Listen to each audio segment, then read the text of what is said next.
श्रीरामचन्द्राय नमः। श्रीसीतापते नमः। श्रीहनुमन्ते नमः। जय श्री सीताराम। श्रीराम राम रघुनंदन राम राम। सीता राम राम भरताग्रज राम राम। श्रीराम राम रणकर्कश राम राम। श्रीराम राम शरणं भव राम राम। श्रीरामचंद्र चरणो मनसा स्मरामि। श्रीरामचंद्र चरणो वचसा गृह्णामि। श्रीरामचंद्र चरणो शिरसा नमामि। श्रीरामचंद्र चरणो शरणं प्रपद्ये। अब हम इस वीडियो में 35वें सर्ग का अध्ययन करते हैं और इस सर्ग में सीता जी के पूछने पर हनुमान जी का श्री राम के शारीरिक चिन्हों और गुणों का वर्णन करना तथा नर वानर की मित्रता का प्रसंग सुनाकर सीता जी के मन में विश्वास उत्पन्न करने का वर्णन है। और इस सर्ग का प्रथम श्लोक इस प्रकार है कि ताम तु राम कथां श्रुत्वा वैदेही वानरसभात् उवाच वचनं सान्त्वत्वम् इदं मधुरया गिरा। अर्थात वानर श्रेष्ठ हनुमान जी के मुख से श्री रामचंद्र जी की चर्चा सुनकर विदेह कुमारी सीता शांति पूर्वक मधुर वाणी में बोली कि कपीश्वर, तुम्हारा श्री रामचंद्र जी के साथ संबंध कहाँ हुआ? तुम लक्ष्मण को कैसे जानते हो? मनुष्यों और वानरों का यह मेल किस प्रकार संभव हुआ? वानर श्री राम के और लक्ष्मण के जो चिन्ह हैं उनका फिर से वर्णन करो, और जिससे मेरे मन में किसी प्रकार का शोक का समावेश न हो। और मुझे बताओ कि भगवान श्री राम और लक्ष्मण की आकृति कैसी है, उनका रूप किस तरह का है, उनकी जांघें और भुजाएं कैसी हैं। और विदेह कुमारी सीता के इस प्रकार पूछने पर पवन कुमार हनुमान जी ने श्री रामचंद्र जी के स्वरूप का यथावत वर्णन आरंभ किया। और कमल के समान सुंदर नेत्रों वाली विदेह राजकुमारी, आप अपने पतिदेव श्री राम के तथा देवर लक्ष्मण जी के शरीर के विषय में जानती हुई भी जो मुझसे पूछ रही हैं, यह मेरे लिए बड़े सौभाग्य की बात है। विशाल लोचने श्री राम और लक्ष्मण के जिन जिन चिन्हों का मैंने लक्ष्य किया है उन्हें बताता हूँ, मुझसे सुनिए। जनक नंदिनी, श्री रामचंद्र जी के नेत्र प्रफुल्ल कमल दल के समान विशाल एवं सुंदर हैं, और मुख पूर्णिमा के चंद्रमा के समान मनोहर है। वो जन्म काल से ही रूप और उदारता आदि गुणों से संपन्न हैं। वे तेज में सूर्य के समान, क्षमा में पृथ्वी के समान, और बुद्धि में बृहस्पति के सदृश, और यश में इंद्र के तुल्य हैं। और वे संपूर्ण जीव जगत के तथा स्वजनों के भी रक्षक हैं। और शत्रुओं को संताप देने वाले श्री राम अपने सदाचार और धर्म की रक्षा करते हैं। भामिनी, श्री रामचंद्र जी की जगत के चारों ओर वर्णों की रक्षा करते हैं, और लोक में धर्म की मर्यादाओं को बांध कर उनका पालन करने और कराने वाले वे ही हैं। और सर्वत्र अत्यंत भक्ति भाव से उनकी पूजा होती है। वे कांतिमान एवं परम प्रकाश स्वरूप हैं। ब्रह्मचर्य व्रत के पालन में लगे रहते हैं और साधु पुरुषों का उपकार मानते और आचरण द्वारा सत्कर्मों के प्रचार का ढंग बताते हैं। और वे राजनीति में पूर्ण शिक्षित और ब्राह्मणों के उपासक, ज्ञानवान, शीलवान, विनम्र और शत्रुओं को संताप देने में समर्थ हैं। और वेद वेत्ता और विद्वानों ने उनका बड़ा सम्मान किया है। वे चारों वेद, धनुर्वेद और छहों वेदांगों के भी परिनिष्ठित विद्वान हैं। उनके कंधे मोटे, भुजाएं बड़ी बड़ी, गला शंकर के समान और मुख सुंदर है। और गले की हंसली मांस मांस से ढकी हुई है तथा नेत्रों में कुछ कुछ लालिमा है। और वे लोगों में श्री राम के नाम से प्रसिद्ध हैं। उनका स्वर दुंदुभि के समान गंभीर और शरीर का रंग सुंदर एवं चिकना है। उनका प्रताप बहुत बढ़ा चढ़ा है। उनके सभी अंग सुडौल और बराबर हैं। उनकी कांति श्याम है। उनके 3 अंग वक्षस्थल, कलाई और मुट्ठी स्थिर सुदृढ़ है। भौहें, भुजाएं और मेड़, ये 3 अंग लंबे हैं। केशों का अग्रभाग, अंडकोश और घुटने, ये 3 समान बराबर हैं। और वक्षस्थल, नाभि के किनारे का भाग और उदर, ये तीनों उभरे हुए हैं। और नेत्रों के कोने, नख और हाथ पैर के तलवे, ये 3 लाल हैं। और शिक्षा के अग्रभाग, दोनों पैरों की रेखाएं और सिर के बाल, ये 3 चिकने हैं। तथा स्वर, चाल और नाभि, ये 3 गंभीर हैं। उनके उदर तथा गले में 3 रेखाएं हैं। तलुओं के मध्य भाग, पैरों की रेखाएं और स्तनों के अग्रभाग, ये 3 धसे हुए हैं। अथवा उनका गला, पीठ तथा दोनों पिंडलियां, ये 4 अंग छोटे हैं। मस्तक में 3 भंवरें हैं। और पैरों के अंगूठे के नीचे तथा ललाट में 4 4 रेखाएं हैं। और वे 4 हाथ ऊंचे हैं। उनके कपोल, भुजाएं और भुजाएं, जांघें और घुटने, ये 4 अंग बराबर हैं। शरीर में दो दो की संख्या में 14 अंक होते हैं।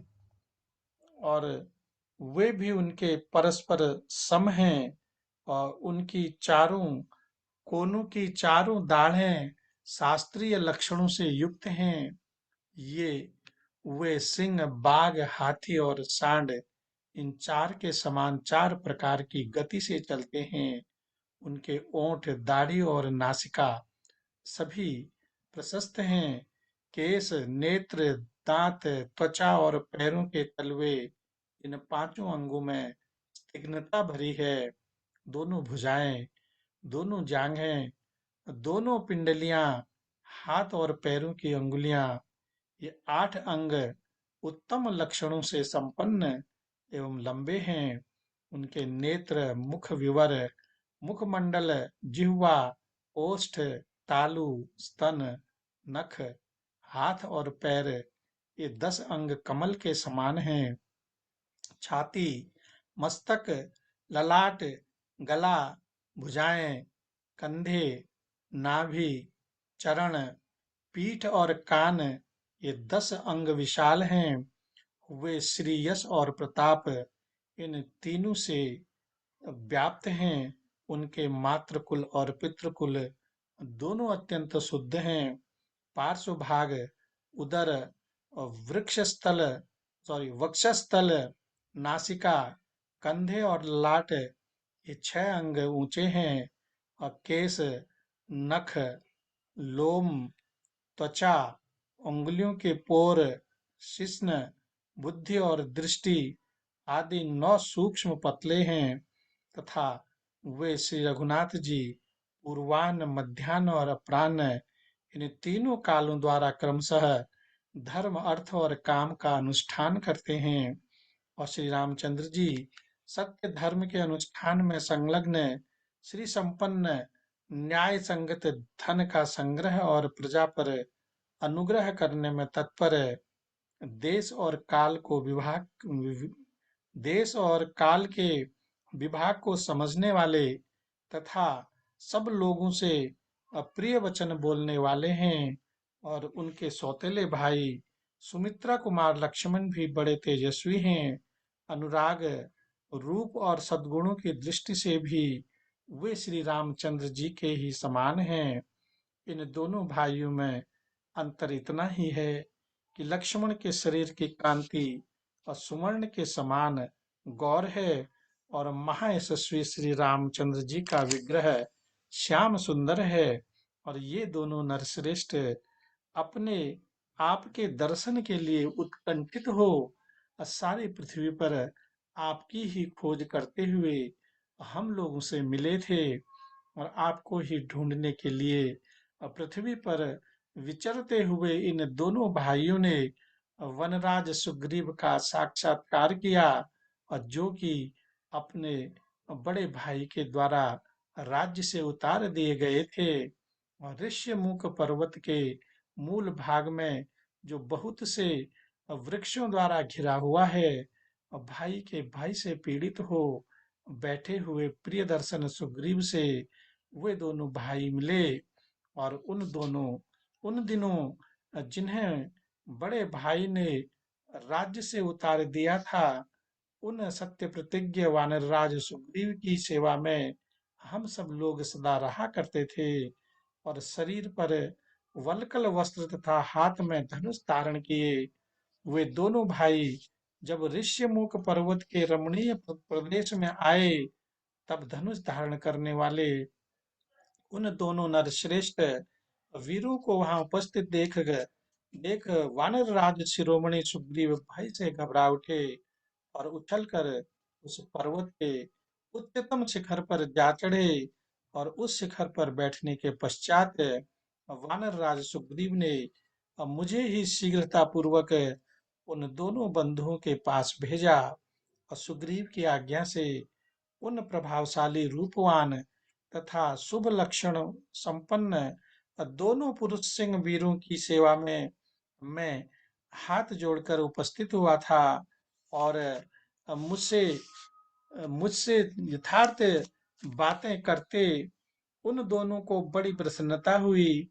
और फिर मैं अपनी पीठ पर चढ़ाकर उन दोनों पुरुषोत्तम बंधुओं को उस स्थान पर ले गया जहां वानर राज सुग्रीव थे। वहां महात्मा सुग्रीव को मैंने इन दोनों बंधुओं का यथार्थ परिचय दिया। और तत्पश्चात श्री राम और सुग्रीव ने परस्पर बातें की। उनसे इससे इन दोनों में बड़ा प्रेम हो गया।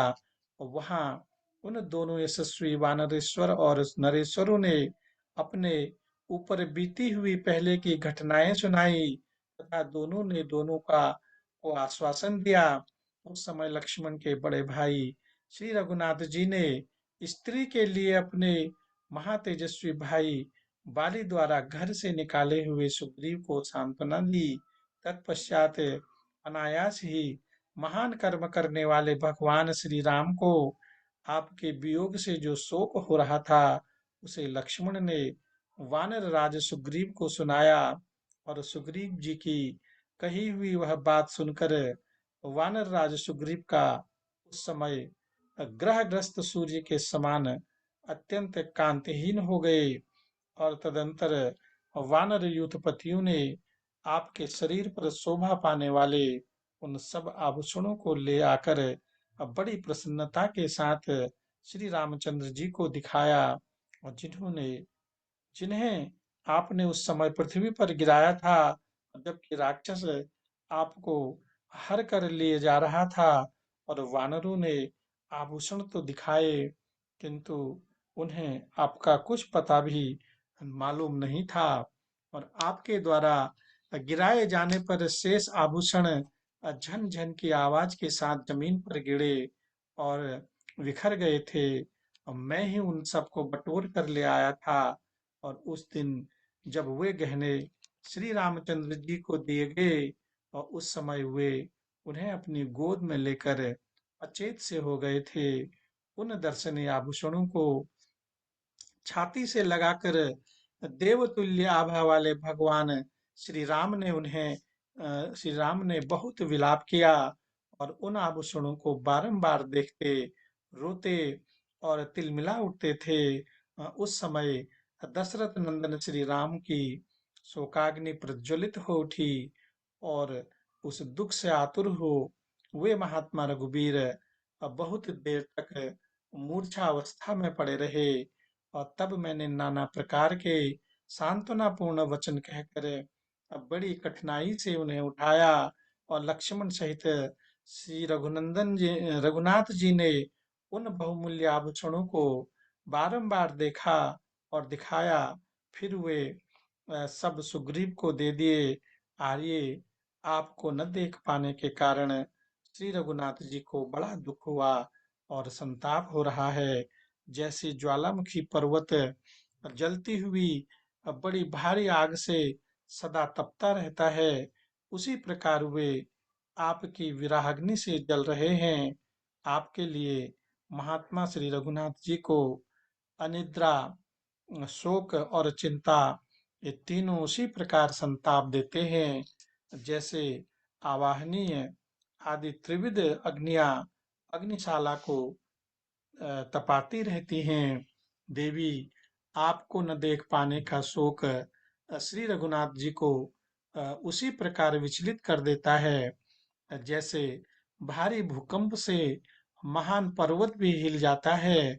और राजकुमारी, आपको न देखने के कारण रमणीय काननों, नदियों और झरनों के पास विचरने पर भी श्री राम को सुख नहीं मिला।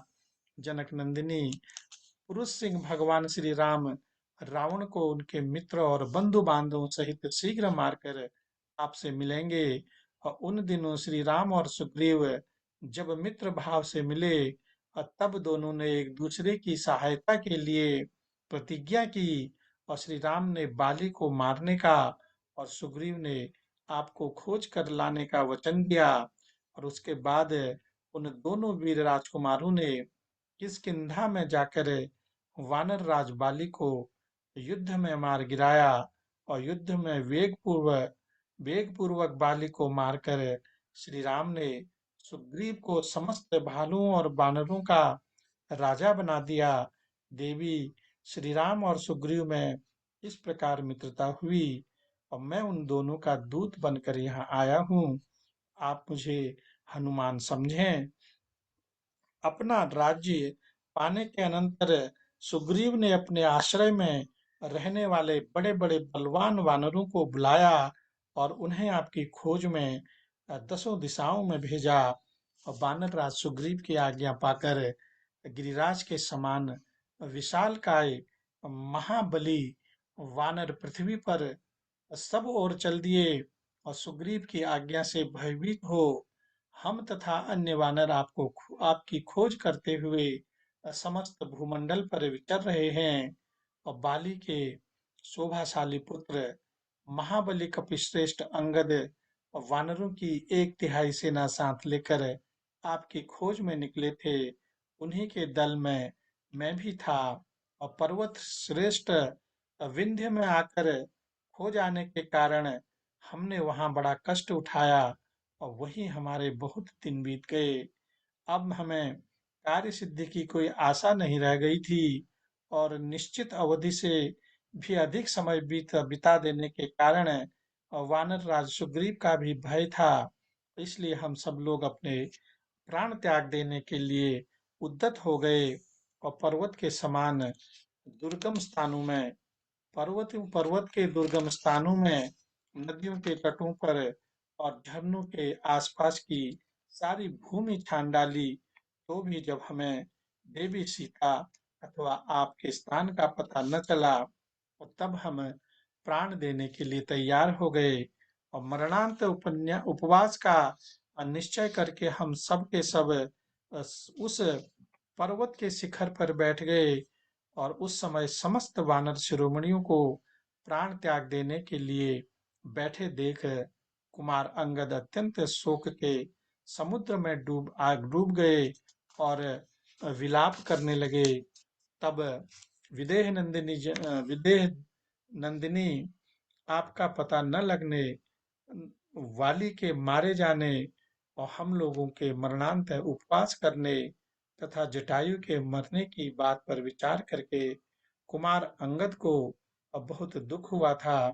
स्वामी के आज्ञा पालन से निराश होकर हम मरना भी नहीं चाहते थे, पर दैव योग से हमारा कार्य सिद्ध करने के लिए गृद्धराज जटायु ने के बड़े भाई संपाति, जो स्वयं भी गिद्धों के राजा और महाबलवान पक्षी हैं, वहां आ पहुंचे और हमारे मुख से अपने भाई के वध की चर्चा सुनकर वे कुपित हो उठे और बोले कि वानर शिरोमणियों, बताओ, मेरे छोटे भाई जटायु का वध किसने किया है और वह कहाँ मारा गया है? यह सब वृत्तांत मैं तुम लोगों से सुनना चाहता हूँ। और तब अंगद ने जनसभा में अपनी रक्षा के उद्देश्य से जूझते समय जटायु का उस भयानक रूपधारी राक्षस के द्वारा जो महान वध किया गया था, वह सब प्रसंग ज्यों का त्यों कह सुनाया। और जटायु के वध का वृत्तांत सुनकर अरुण पुत्र संपाति को बड़ा दुख हुआ। और वरारोहे उन्होंने ही हमें बताया कि आप रावण के घर में निवास कर रही हैं। और संपाति का वह वचन वानरों के लिए बड़ा हर्ष वर्धक था। और उसे सुनकर उन्हीं के भेजने से अंगद आदि हम सभी वानर आपके दर्शन की आशा से उत्साहित हो विंध्य पर्वत से उठकर समुद्र के उत्तम तट पर आए। और इस प्रकार अंगद आदि सभी हृष्ट पुष्ट वानर समुद्र के किनारे आ पहुंचे। और आपके दर्शन के लिए उन्हें उत्सुक होने पर भी सामने अपार समुद्र को देखकर सब वानर फिर भयानक चिंता में पड़ गए। समुद्र को देखकर वानर सेना कष्ट में पड़ गई। और यह जानकर मैं उन सब के तीव्र भय को दूर करता हुआ 100 योजन समुद्र को लांघ कर यहाँ आ गया। और राक्षसों से भरी हुई लंका में मैंने रात में ही प्रवेश किया था और यहाँ आकर रावण को देखा है और शोक से पीड़ित हुई आपका दर्शन किया है। और सती शिरोमणि, यह सारा वृत्तांत मैंने ठीक ठीक आपके सामने रखा है। देवी, दशरथ नंदन श्री राम का दूत हूँ और अतः आप मुझसे बात कीजिए। मैंने श्री रामचंद्र जी के कार्य की सिद्धि के लिए ही यह सारा उद्योग किया है। आप मुझे सुग्रीव का मंत्री तथा वायुदेव देवता का पुत्र हनुमान समझें। देवी, आपके पतिदेव समस्त शस्त्रधारियों में श्रेष्ठ ककुतस्थ कुलभूषण श्री रामचंद्र जी सकुशल हैं तथा बड़े भाई की सेवा में संलग्न रहने वाले शुभ लक्षण लक्ष्मण भी प्रसन्न हैं। और वे आपके उन पराक्रमी पतिदेव के हित साधन में ही तत्पर रहते हैं। अब मैं सुग्रीव की आज्ञा से अकेला ही यहाँ आया हूँ और इच्छानुसार रूप धारण करने की शक्ति रखता हूँ। आपका पता लगाने की इच्छा से ही मैंने बिना किसी सहायता के अकेले ही घूमकर इस दक्षिण दिशा का अनुसंधान किया है। आपके विनाश की संभावना से जो निरंतर शोक में डूबे रहते हैं, उन वानर सैनिकों को यह बताकर कि आप मिल गई, मैं उनका संताप दूर करूंगा और यह मेरे लिए बड़े हर्ष की बात होगी। देवी, मुझे समुद्र को लांघ कर यहाँ तक आना व्यर्थ नहीं हुआ और सबसे पहले आपके दर्शन का यह यश मुझे ही मिलेगा। यह मेरे लिए सौभाग्य की बात है। और महापराक्रमी श्री रामचंद्र जी राक्षस राज रावण का उसके पुत्र और बंधु बांधवों सहित मार कर शीघ्र ही आपसे आ मिलेंगे। और विदेह नंदिनी पर्वतों में माल्यवान नाम से प्रसिद्ध एक उत्तम पर्वत है, वहां केसरी नामक वानर निवास करते हैं।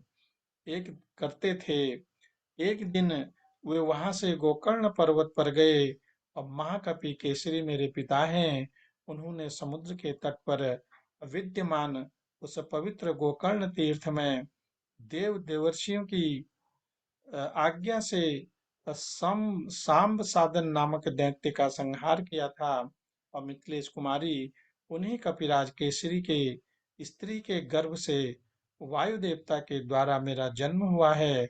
मैं लोक में अपने ही कर्म द्वारा हनुमान नाम से विख्यात हूँ। विदेह नंदिनी, आपको विश्वास दिलाने के लिए मैंने आपके स्वामी के गुणों का वर्णन किया है। देवी, रघुनाथ जी शीघ्र ही आपको यहाँ से ले चलेंगे, यह निश्चित बात है। और इस प्रकार युक्त युक्त एवं विश्वसनीय कारणों द्वारा पहचान के रूप में बताते हुए बताए गए श्री राम और लक्ष्मण के शारीरिक चिन्हों द्वारा हनुमान जी ने शोक से दुर्बल हुई सीता को अपना विश्वास दिलाया, और तब उन्होंने हनुमान जी को श्री राम का दूत समझा। उस समय जनक नंदिनी सीता को अनुपम हर्ष प्राप्त हुआ।